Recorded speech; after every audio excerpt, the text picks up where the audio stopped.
그다음에 이제 기계학습, 제 인공지능을 이제 간단하게 구분하면 초기의 인공지능은 룰 베이스드 러닝입니다. 그래서 전문가 시스템.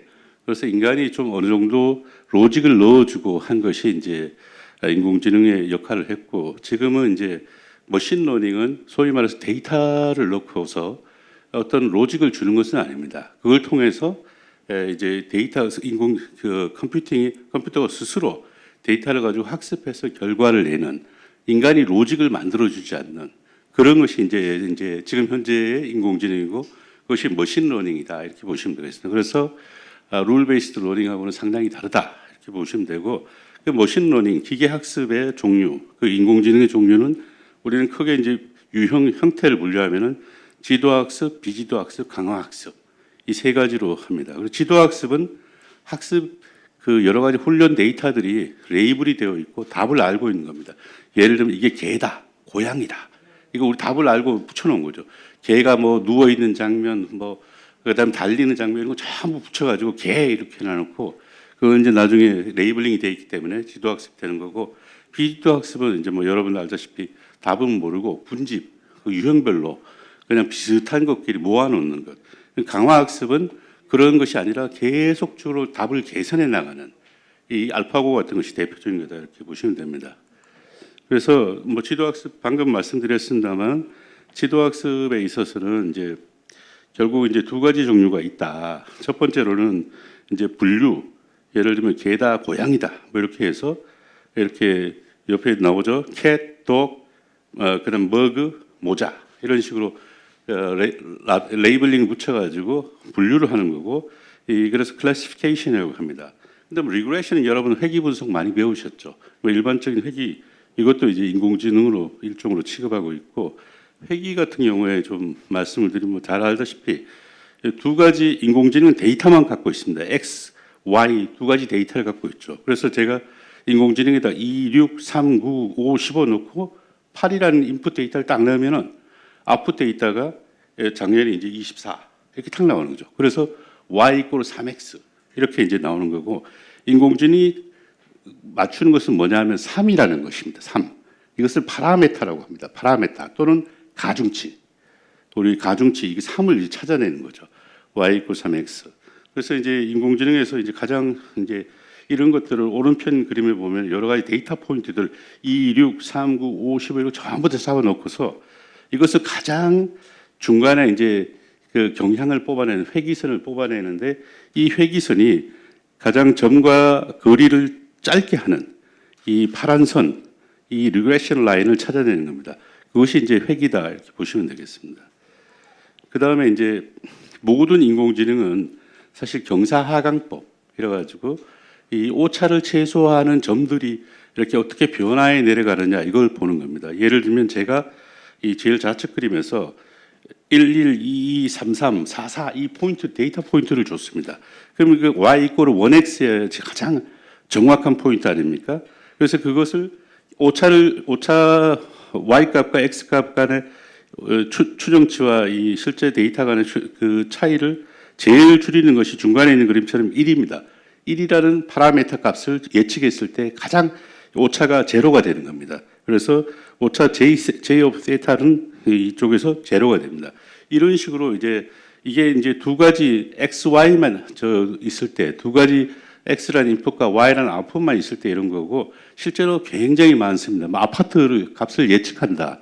그럼 아파트 평수, 위치, 학교, 교통, 얼마나 오래됐냐, 방수 이런 것들이 쫙 모으면 그게 이제 다변수 이렇게 되기 때문에, 그렇게 해가지고 가장 최저점을 찾아내는 방식이 마치 오차를 줄여 나가면서 어떤 식으로 등고선을 타고 내려가듯이 나오는 것이 이제 경사하강법이다 이렇게 되어 있습니다. 이거는 제가 자세하게는 설명을 안 드리도록 하겠습니다. 이런 거를 가지고 이제 가장 예측 정확도가 높은 인공지능 모델을 찾는 것이죠. 그다음에 비지도 학습은 아까 말씀드린 대로 라벨링이 없는 학습 데이터입니다. 이건 답을 모릅니다. 그래서 제일 좌측에 보면 배도 있고 뭐 여러 가지 과일들이 있는데 유사한 과일끼리 그냥 모아놓는 거죠. 그래서 이게 클러스터링이라고 하고 군집이라고 하는 겁니다. 그러면 이 클러스터링 분집하는 것에 이제 몇 가지 사례를 제가 한번 말씀드려 보겠습니다. 이거는 수아랩이라고 그래가지고 작년에 이제 코그넥스라는 업체에 3,500억 정도의 M&A가 된 업체입니다. 이 업체가 한 6, 7년 자기들 창업해서 사업하고 나서 이렇게 팔렸는데, 이 업체는 이제 PCB라든지 반도체라든지 이런 것들의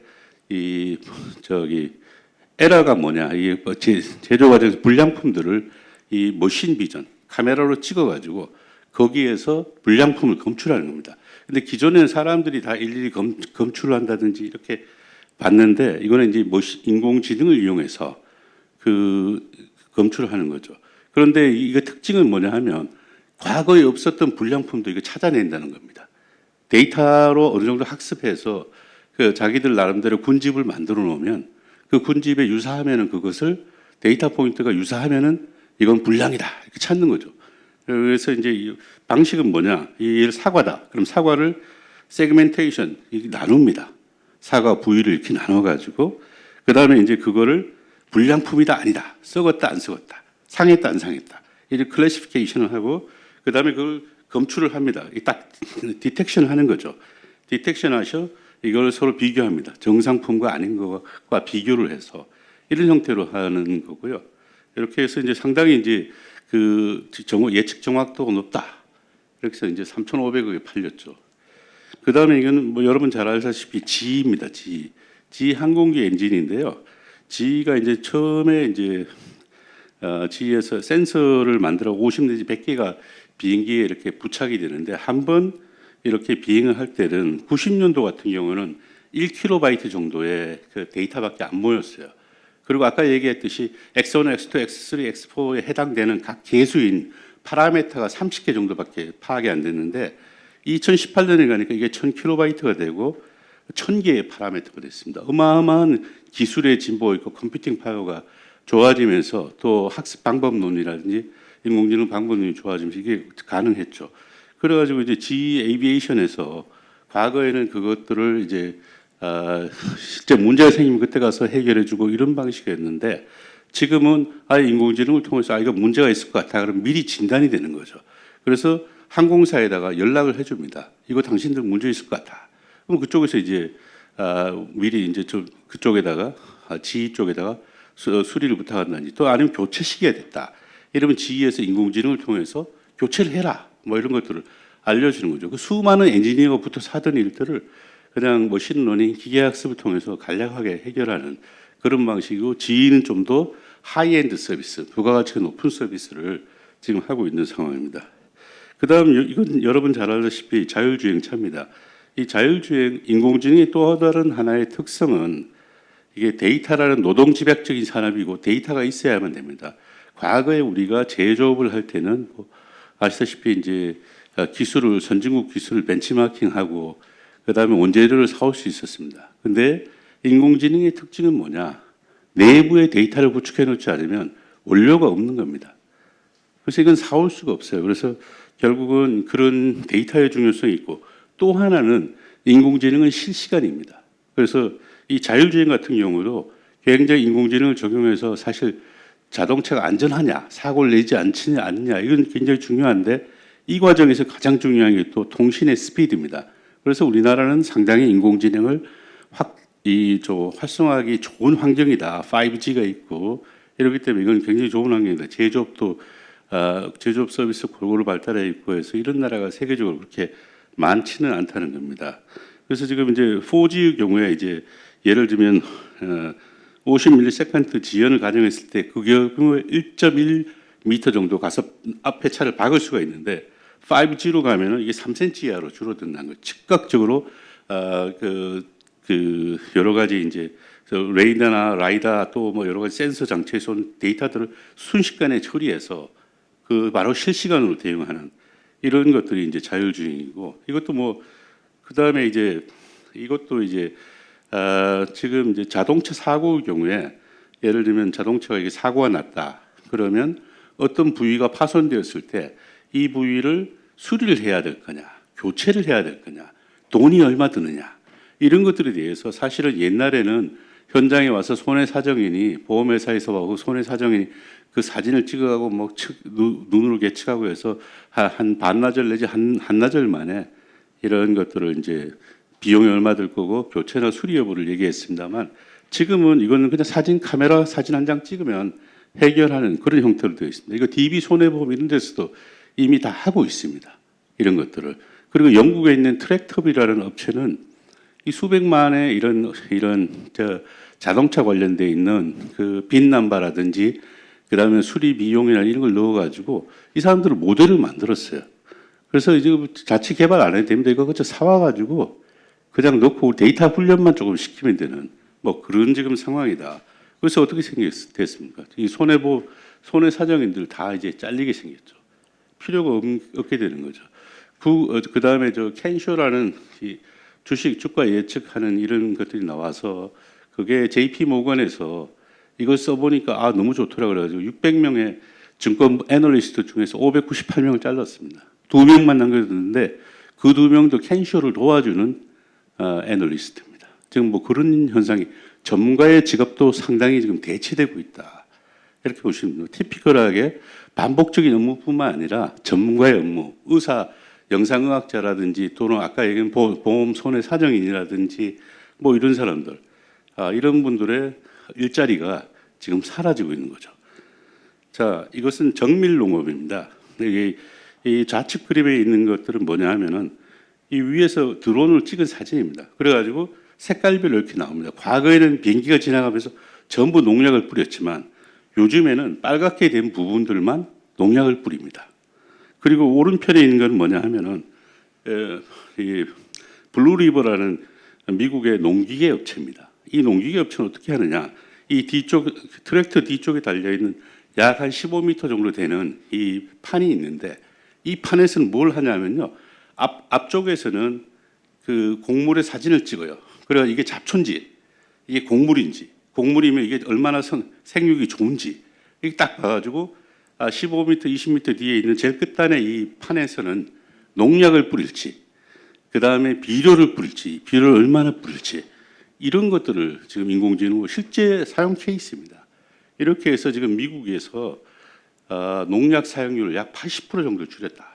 뭐 이렇게 나오고 있습니다. 지금 이런 상황이니까 우리나라에 지금 현재 농업 형태로는 경쟁력이 없다.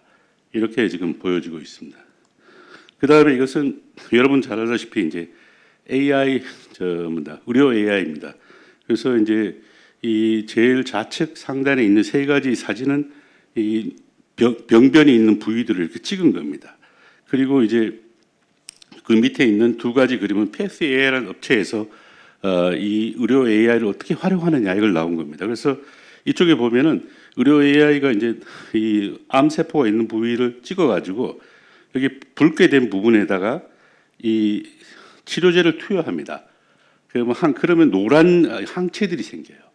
그래가지고 이걸 보고서 약효를 판단합니다. 그래서 이 업체는 어떻게 하냐? 머크나 파이자 같은 데가 여기 자기 제약 데이터를 줘요. 그래서 이 업체는 의료 영상을 찍은 거하고 제약 데이터 간의 효과를 서로 매칭을 시킵니다. 그래서 이것이 암 어느 정도 문제가 있냐 이것도 판단하지만 뭘 판단하냐 그러면 이 약이 얼마나 효과가 있느냐 없느냐 이런 거 판단합니다. 근데 이게 어떤 의미를 갖고 있냐면 뭐 여러분 알다시피 의약품 개발할 때도 중요하지만 의약품을 임상 적용해야 됩니다. 1상, 2상, 3상이 있습니다. 근데 임상 1상 이상에서는 보통 뭐 환자나 정상인들이 한 100명, 200명이지만 3상에 가면 수만 명을 대상으로 해서 해야 됩니다. 근데 이게 8천억 정도 비용이 든다고 해요. 근데 성공 확률이 50%가 안 된다고 합니다. 그래서 세계적인 제약업체도 이 임상을 어떻게 할지 말지 되게 고민스럽습니다. 근데 패스 AI 같은 데서 이런 약을 투여하니까 이게 효과가 있더라. 이런 걸 보여주는 겁니다. 그래서 이거 임상 3상의 성공 가능성 예측할 때 쓰일 수 있습니다. 뭐 이런 원리로 비슷하게 허리케인 예측하는 이런 것들이 다 속하는 거고, 그 다음에 오른쪽에 루닛이라는 업체가 있습니다. 루닛이라는 업체는 이제 유방하고 폐결절을 우리나라 이 엑스레이나 MRI 같은 걸 찍어가지고 그 다음에 또 조직을 떼내서 이렇게 확장해서 이걸 가지고 이제 판단을 합니다. 근데 이제 이 업체 여기 중간에 있는 사람 기계가 나오는 부분이 있는데 여기 이제 사람의 조직 세포 하나를 떼내면은 그걸 여러 각도로 분석하고 확장하면은 2기가 내지 3기가의 데이터가 나옵니다. 그래서 이 데이터를 이용하면 뭐 영화 한 편이 나오는 거죠.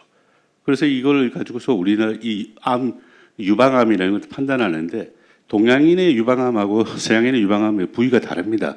동양인은 치밀 유방이라 가지고 여기에 유방의 구조나 이런 것들이 달라요.